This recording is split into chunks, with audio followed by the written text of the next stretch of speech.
mwenye kuonya, mwenye kukirimu kwa moyo mweupe, mwenye kukirimu, mtu wa kupeana ukarimu, mwenye kusimamia kwa bidii, mwenye kusimamia ambaye ni kiongozi, mwenye kurehemu na mtu wa rehema kwa furaha.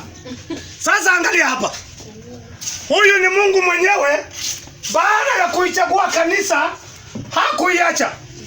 Bwana asifiwe sana. Amen. Kuna hawa watu 7, hizo ni karama ambazo kuna unabii, kuna huduma, kuna mfundishaji, inaenda hivyo mpaka mtu wa kukirimu. Sasa niwaambie kitu. Saa hii nikiwa mgonjwa na nilazwe hospitalini, maana Mungu anahakikishaga. Unaona kwa hii kanisa mnasema hata ina miezi 6, ina mwaka mmoja. Hawa watu wote wako hapa. Unaona hawa wote Mungu anahakikisha kabla hajaanzisha amewaweka hapa. Amen. So wako ni watu tu hawajitambui. Salimia mtu na umwambie jitambue. Jitambue. Ni watu tu hawajitambui, lakini kabla Mungu hajaanzisha haya madhabahu hapa Inyonga ya hii kanisa, alihakikisha hii kundi lote liko hapa. Amen. Bwana asifiwe sana. Na niwaambie nikiwa mgonjwa saa hii na nilazwa hospitali. Je, wajua hawa watu wote watanitembelea? Hawa watanitembelea. Na unajua wanatembelea kwa njia gani? Tuanze hapa. Kwa kwanza ni nani? Ni nabii. Nabii akifika tu yeye ajuagi mambo mengi.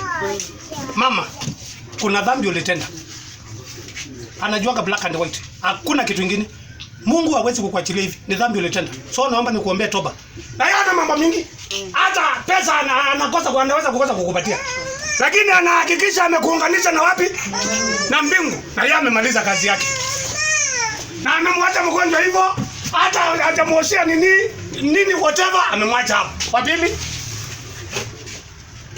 huduma. Mtu wa huduma naye akifika, huenda hata asimuombee, ana hiyo neema. Hata muombea, ataangalia hii karai, mbona utapikia na hii kuoshwa anaosha. Mbona hii leso haijaoshwa anaosha. Anahakikisha amepanguza, amekupanguzia kitanda, yani hata amekuosha, maana ni huduma. Yeye kazi yake ni kufanya huduma. Na yeye anamaliza kazi yake na anaenda. Na hata wenda asikuombee. Wenda hata asikuombee kabisa. Asema wacha tumwombee. Hana hiyo neema. Kazi yake ni kuhakikisha hiyo mazingira imekuwa sawa.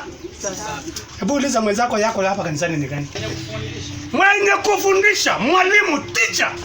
Naye akifika ana maneno mengi. Anataka kuongea na daktari. Maana kuna karatasi, kuna kitabu inawekwa pale nyuma ya kitanda. Anachukua hiyo anaangalia. Anaenda kwa daktari. Anamuuliza, daktari, hii dawa unaona inaweza kusaidia huyu? Ama umbadilishie? Baada ya kuanza kumpatia, umeona anabadilika. Na hiyo ndio shughuli yake. Mwalimu. Ni mwalimu. Anataka kujua mambo mawili ama matatu kuhusu mgonjwa. Na hata yeye huenda asiombe, ana hiyo neema. Na yeye anamaliza kazi. Na anaenda next. Mwenye kuonya. Naye anakuja. Akifika anamwambia, sikiza dadangu, nikueleze vizuri. Kulingana na vile mambo ilivyo, Mungu ni mwaminifu. Mungu ni mwema. Sasa hawa ndio wachungaji. Bwana asifiwe sana. Anakuambia Mungu ni mwema, Mungu ni mwaminifu. Tena kibali iko. Mchipe moyo. Hautakufa, utaishi. Amina. Hautakufa, hautakaa kwa kitanda. Hautaitwa uhubirie kitanda, utaishi. Haya unamaliza kazi na amemwambia na ameenda. Next. Mwenye kukirimu. Naye akifika hapa, maana kazi yake ni kukirimu. Kukirimu ni kutoa. Mtoaji. Yeye akifika hataki kujua hali ya mgonjwa. Anataka kujua bili ya hospitali. Na akirudi kanisani, akonje kuwaambia mnajua nini? Mnajua dada yetu nilimtembelea pale hospitali, anasema mnajua dada yetu amelazwa hospitali na bill imefika 5,000. Yaani kazi yake tu ni kujua mambo ya bill. Hataki hata huenda azimuulize unazisikiaje? Unaendelea namna gani? Anataka kujua bill. Na anataka kujua itajiko namna gani. Na anaweza kusumbua kanisa sana. Anatafuta hiyo bill. Na yeye anamaliza shughuli yake anaenda. Sasa huyu ni kiongozi. Kiongozi leader. Naye anakuja, anakuambia usife moyo, usijistress. Wewe ndio ulikuwa mwalimu wa Sunday school. Tumechukua fulani ndiye anasimamia. Usiwe na stress. Wewe ndio ulikuwa cheleti, tumechukua mama fulani, yeye ndiye anasimamia hiyo kazi. Maana kiongozi hata ukikufa hana shughuli. Anasema kuna mwingine, somebody else will take over. Mwingine atachukulia. So usijipatie stress. Mama usijipatie stress. Hata familia yako tumepeleka chakula juice. Usiwe na stress. Kana hizo stress mingi. Hata juice mtoto wako tumemlipia fedha. Yaani usiwe na stress. Wachana na stress. Haya anamaliza kazi, anaenda. Haya. Mwenye kurehemu naye akifika, hautajua mgonjwa ni nani na mwenye ambaye amekuja kuangalia mgonjwa ni nani. Akimwona tu hivi, anaanza kulia, huyu naye anaanza kulia. Akisema naye unaona. Sasa unashindwa. Amina. Kwani akiuma ninaumwa.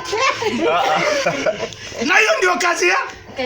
Na umwelewe, ni watu wanaopenda kulia sana. Wanaweza kulia kabisa. Maana hiyo ndio huduma yao. Bwana Yesu asifiwe sana. Amen. So, asante sana.